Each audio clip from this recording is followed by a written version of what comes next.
Salut les amis, moi c'est Signo pour les intimes. Bienvenue dans ce nouvel épisode du Mercatox. Et aujourd'hui, on va un petit peu parler de Dembélé et son retour au Barça, mais aussi de l'affaire Lewandowski. Parce que là, moi je sais pas vous, mais moi je capte plus rien. Donc on va en discuter. Mais d'abord, aujourd'hui est un grand jour. C'est un grand jour pour le FC Barcelone, mais un tout petit jour tout pourri pour les clubs des Tottenham. En tout cas, quelle bande de farceurs. Mais quelle insolence. Vraiment, pardon. Vraiment. Mais c'est quoi cette grande nouvelle? Je vais être titulaire? Je vais jouer? Ouais, rêve pas trop, Mtiti. Hein. Non. On a quelque chose de vraiment exceptionnel aujourd'hui. La taxe l'anglais n'est plus barcelonaise. Alors je sais, ça fait 2-3 jours que la nouvelle est tombée, même si, encore une fois, c'était pas sûr. C'était oui, peut-être, non, peut-être.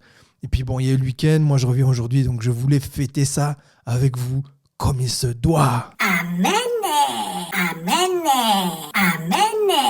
Non les gars, j'ai l'impression que j'ai gagné au loto, alors que bon, j'ai pas gagné au loto, mais maintenant c'est silly. Maintenant, c'est fini. Mais bon, on va quand même rester un peu sobre, avoir une pensée un peu de circonstance pour le Tottenham et les supporters, parce qu'eux, ils savent pas ce qui les attend. Donc imagine seulement si tu étais né supporter de Tottenham, là tu te réveilles, tu regardes les infos, on te dit que la taxe l'anglais est arrivée. J'irai bite cette taxe sans moralité, au nom de Jésus, donc au nom de moi-même. Quelle insolence! Ok, next, on passe aux indésirables du Barça. Et ça me fait de la peine de démarrer cette section des indésirables avec Memphis Depay parce que Mais c'est moi qui t'y traite d'indésirable.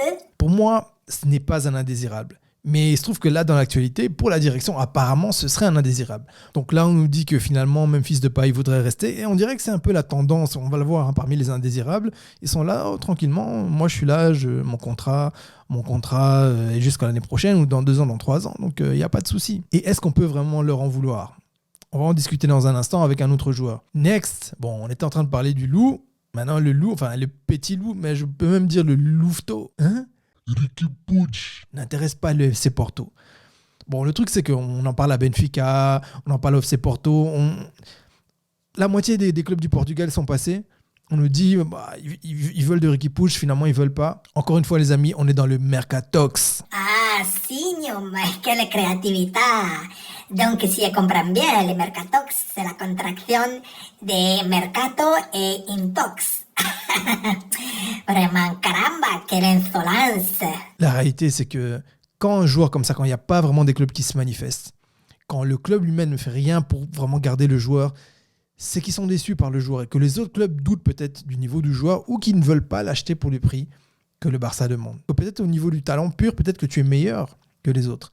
Mais le football, c'est pas juste être bon avec ses pieds, il faut en avoir dans la tête aussi, avoir un bon entourage.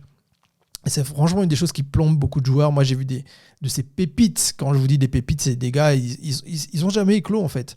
Je les ai vus comme ça, je te disais, mais franchement, ce gars sur un terrain, c'est violent. Mais au final, soit ils avaient le talent, mais ils n'avaient pas de chance, soit ils avaient le talent, un petit peu de chance, mais ils ont tout fait foirer parce qu'ils n'avaient pas le bon entourage ou tout simplement pas le mental.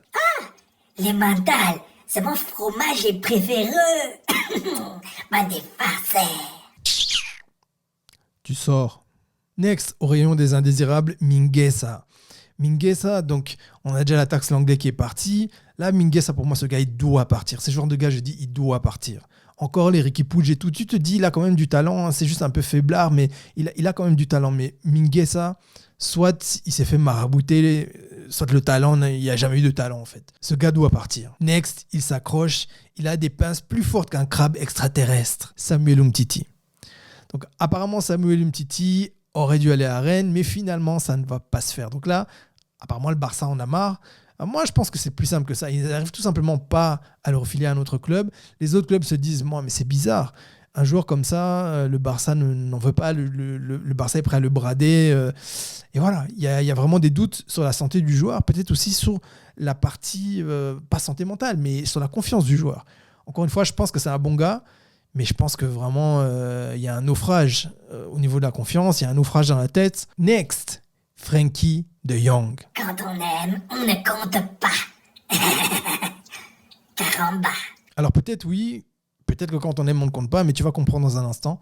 Le truc, c'est que encore une fois, on est à fond dans le Mercatox. Donc, on nous a dit non, il ne peut pas rester. Après, on a vu Laporta qui a déclaré moi, j'aime Frenkie de Jong, je veux qu'il reste. Au Barça, il n'est pas à vendre.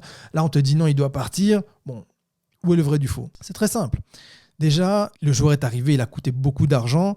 Il est arrivé sous l'ancienne direction qui a fait plein de choses foireuses, mais on va dire que ça, c'était une des choses non foireuses de faire venir Frenkie de Jong. Maintenant, au niveau du contrat, là, c'est une autre histoire. Apparemment, jusque-là, il est payé 8 ou 9 millions par saison. Et à partir de cette saison, la clause s'active et il va toucher 18 millions. Et ensuite, l'année prochaine, 19 millions. Et donc, c'est pour ça, c'est ça le cœur du problème et le nœud du problème. C'est que au niveau de la direction, on se dit, tiens, un joueur qu'on va payer 18 millions par an, peut-être qu'on peut avoir mieux, peut-être qu'on peut avoir, ou alors on peut avoir 2 joueurs équivalents pour le même prix au niveau des salaires. Puis, comme tu sais, le but, c'est de faire baisser les salaires, parce que sinon, il n'y a pas Tebas, l'ennemi Tebas.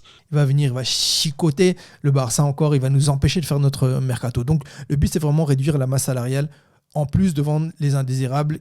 Bon, comme on l'a vu, les gars, ils s'accrochent, ils ne veulent pas partir. C'est du morpionisme, du morbaquisme. Et que tu sois d'accord ou pas, la réalité, c'est qu'à partir de cette saison, Frenkie de Jong, il a vraiment besoin de gagner le double de ce qu'il gagnait actuellement. Et la raison, c'est tout simple, c'est ça. Il a fait sa demande en mariage, et ouais les gars, encore un frangin qui est tombé au combat. Et donc, vu que quand il va divorcer, il va devoir donner la moitié de ce qu'il gagne, tout simplement, il est parti voir son comptable et on lui a dit, ouais, il faut faire x2. Comme ça, au moins, ce que tu allais gagner, même après le divorce, tu l'auras encore. Mariez-vous.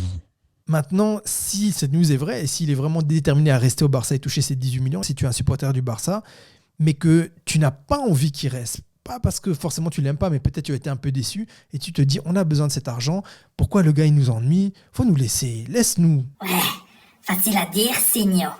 Mais moi j'ai besoin du double pour mon futur divorce. Donc personne n'a mis un fusil sur la tempe des responsables du FC Barcelone à l'époque, et même si ok, Laporta il a récupéré tout ça, mais il y a un contrat, et un contrat ça s'honore. Donc si De Jong il veut rester, on ne peut pas commencer à l'insulter, à dire non, tu dois partir parce que voilà, les autres ont mal géré, donc maintenant c'est toi qui dois payer. Non, si c'était ton taf et que tu pouvais toucher le double, crois-moi, je pense que tu irais jusqu'au bout de ton contrat. Next, Rafinha. Bon, Rafinha apparemment ça brûle. Le truc c'est que j'entends ça brûle depuis 2-3 semaines, un mois. Ça brûle, puis le lendemain il y a des glaçons, puis ça rebrûle. Et on dirait la torche de Koh-Lanta qui s'éteint jamais là. Donc, soit quelqu'un va venir, va éteindre la torche et Denis Brognard va arriver et va dire bon... Les gars ont décidé de vous éliminer. Soit, quoi? Moi, je comprends plus rien. Bon, en réalité, quand je dis ça, c'est que je comprends très bien. C'est pour attirer ton attention. Mais bon, là, apparemment, on dit qu'aujourd'hui, ça pourrait être officialisé. Encore une fois, j'ai tellement entendu ça. Mais bon, qui sait? Toi, est-ce que tu as envie que Rafinha vienne? Est-ce que tu connaissais Rafinha avant qu'on commence à en parler au Barça? Sois honnête et dis-moi dans les commentaires. Next, une nouvelle pépite en approche. Et il s'agirait de la pépite Alberto Molero qui vient de Las Palmas. Donc, on en parle déjà comme le nouveau Pedri. Le truc, c'est que Pedri est tellement jeune et tellement nouveau que pourquoi on parle déjà d'un nouveau Pedri alors que Pedri est encore nouveau? Le gars a 19 ans. Toi, tu viens l'embêter avec des nouveaux de quel âge? De 5 ans. Bon, bref. Là, Molero, je pense qu'il a le même âge. Apparemment, on nous dit que c'est un style de jeu différent. Moi, honnêtement, je ne regarde pas Las Palmas. Donc, je ne sais pas toi. Peut-être tu es un fou furieux de la deuxième division espagnole. Moi, je ne regarde pas Las Palmas. Donc, dis-moi si toi, tu as vu Las Palmas jouer. Si tu as vu Alberto Molero, qu'est-ce qu'il vaut? Moi, je n'ai aucune idée. Next, toujours au niveau des arrivées, Azpilicueta serait en approche. Bon, c'est pas nouveau, parce que là aussi, ça fait plus d'un mois qu'on en parle, voire même plus. Et apparemment, Chelsea demanderait 8 millions d'euros pour son joueur de 32 ans. Alors, ok, 8 millions d'euros, c'est une somme, mais tu te dis un joueur comme ça qui a de l'expérience, qui peut encore tenir 2-3 ans. J'en parle souvent, mais quand tu viens de Première Ligue et tu redescends en Liga, tu as plus de jus. Donc là où ça devient compliqué en Première Ligue, et il a déjà tenu jusqu'à ses 32 ans, il peut peut-être encore faire 3 ans au haut niveau au FC Barcelone. Et pour 8 millions d'euros, là, je trouve que ça vaut la peine. Next, on parle maintenant de la terreur de tous les pigeons des stades de Liga et même d'Europe quand ils jouent en Champions League. J'ai nommé Ousmane Dembélé. Dembélé, oh. En tout cas, les oiseaux les craignent comme les Congolais craignent la mauvaise musique. Donc l'international français aurait pris un avion privé hier soir, il serait à Barcelone et apparemment il va signer son contrat et il va reprolonger, je pense pour minimum de saisons, selon ce que j'ai entendu. Bon, est-ce que tu y crois, est-ce que tu y crois pas? Et puis peut-être quand je vais publier cette vidéo, peut-être ce sera déjà fait. Je sais pas, je sais une chose, c'est que vraiment les oiseaux ont du souci à se faire s'ils restent en Liga. Alors je chambre. Dembélé c'est un super joueur. Mais franchement, il n'y a que la dernière saison où vraiment il nous a fait plaisir, la façon dont il a joué. Et pour le reste, petit Dembélé, il faut apprendre à cadrer. Hein. Donc, cadrer, c'est Tu vois, tu as les goals, tu dois mettre au moins dans le cadre. Même si tu marques pas, c'est pas grave. On te demande seulement des cadrés. Des cadreux. Ah, quelle insolence. Bon, blague à part, s'il reste, c'est quand même une bonne nouvelle pour le Barça parce que, on va pas se le cacher, la saison dernière, s'il n'était pas là, il y a pas mal de choses qu'on n'aurait pas pu faire et je pense qu'on n'aurait pas accroché cette place en Champions League. Donc toi, est-ce que tu es content que Dembélé reste? Dis-moi dans les commentaires.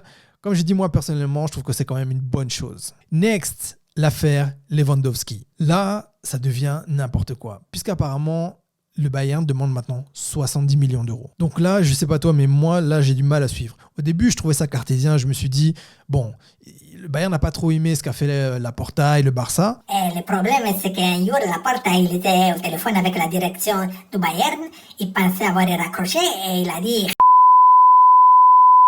Los hermanos. Et le problème, c'est qu'ils ont tout entendu. Caramba. Et donc là, le Bayern demande 70 millions d'euros. Non, là, c'est too much. Je sais pas ce que tu penses, même pour Robert Lewandowski, ok, il va te planter peut-être 40 buts, 50 buts, mais peut-être pas. Peut-être pas. Peut-être que, comme Messi qui est parti du Barça, qui arrive au PSG, peut-être la première saison, non. Et si sur son année de 34 à 35 ans, qui je le rappelle a lieu pendant la Coupe du Monde, s'il n'arrive pas à performer, donc tu auras payé 70 millions d'euros, un joueur à qui va rester 1 ou 2 ans de contrat, mais aussi de carrière au plus haut niveau. Et au final, pourquoi? Alors attention, hein, je kiffe Lewandowski, j'ai envie qu'il vienne, mais franchement, s'il faut mettre 70 millions... Quelle insolence. Donc dis-moi, est-ce que tu penses qu'il va arriver? Est-ce que tu penses que c'est du bluff ou que le Barça va dépenser 70 millions d'euros? Dis-moi dans les commentaires. En tout cas, donc toi tu regardes la chaîne comme ça gratuitement, sans t'abonner. Bon, si tu veux soutenir la chaîne, mets un petit pouce parce que ça va vraiment aider. Et puis partage ça, envoie ça à tes frangins, à tes potes, parce qu'on a besoin de toi. On a besoin de toi. Coupé, décalé. La taxe l'anglais a quitté le FC Barcelone. Amen. Quelle insolence.